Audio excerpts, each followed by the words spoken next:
गणपति बप्पा मोरया, मंगल मूर्ति मोरया। श्रोताओं, आप सभी को गणेश चतुर्थी की हार्दिक शुभकामनाएं। आज आप सभी सुन रहे हैं एक पावन और दिव्य कथा, जिसमें स्वयं भगवान शिव जी ने यह कथा माता पार्वती और देवताओं को सुनाई थी। भाद्रपद मास की शुक्ल पक्ष की चतुर्थी तिथि को यह कथा सुनना और सुनाना और इस दिन व्रत करना अत्यंत फलदायी और शुभ माना जाता है। आइए श्रोताओं, चलते हैं कैलाश पर्वत की ओर।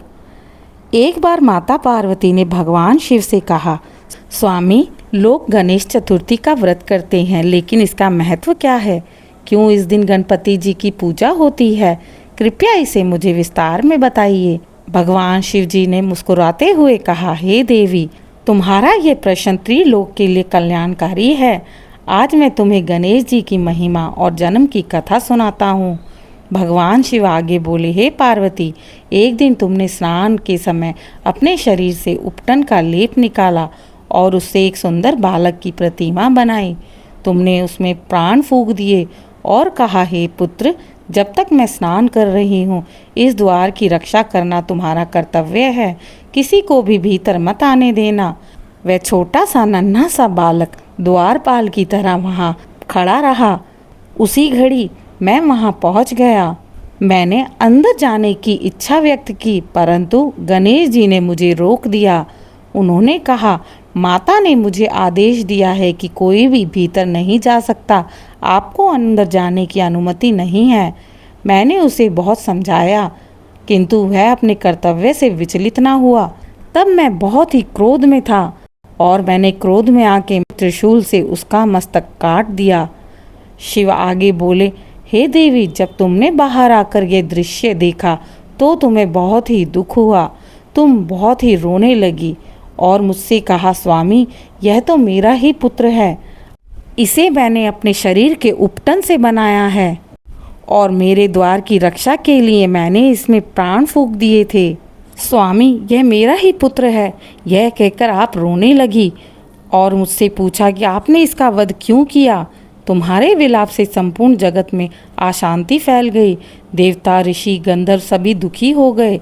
तब मैंने आपको शांत करने के लिए कहा, चिंता मत करो, मैं इसे पुनः जीवित कर दूंगा। शिव जी आगे बोले, देवताओं को मैंने आदेश दिया कि वह उत्तर दिशा की ओर जाएं और जो भी पहला प्राणी उन्हें मिले उसका मस्तक लेकर आ जाएं, ताकि मैं इस बालक को पुनः जीवित कर सकूं। सभी देवता उत्तर दिशा की ओर चले गए। वहां पर उन्होंने एक हाथी का शिशु देखा। वे उसका मस्तक लेकर आ गए। मैंने वह मस्तक उस बालक के शरीर पर स्थापित किया और प्राण प्रतिष्ठा की।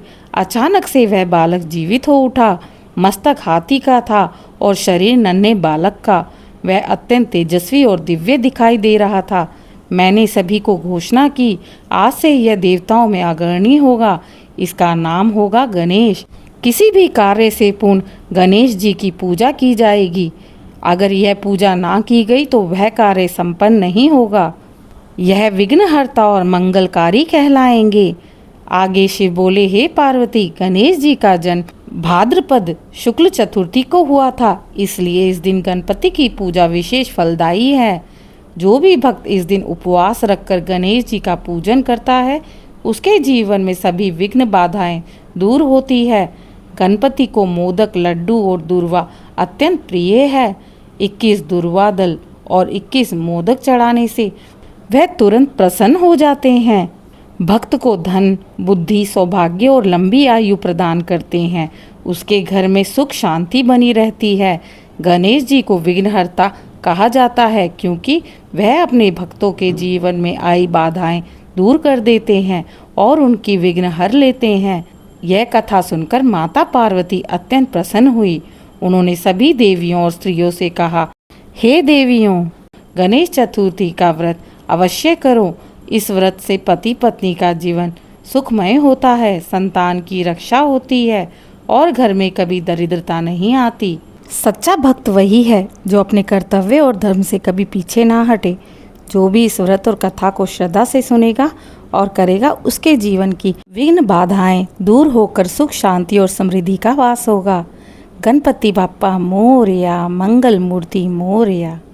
वक्रतुंड महाकाय सूर्यकोटि समप्रभा निर्विघ्न कुरु मे देव सर्वकार्येषु सर्वदा। जय श्री गणेश। आशा करती हूँ आप सभी को आज की कथा पसंद आई होगी। अपनी श्रद्धा व्यक्त करने के लिए इस चैनल को लाइक शेयर सब्सक्राइब करते जाएं और कमेंट में जय श्री गणेश जरूर लिखें।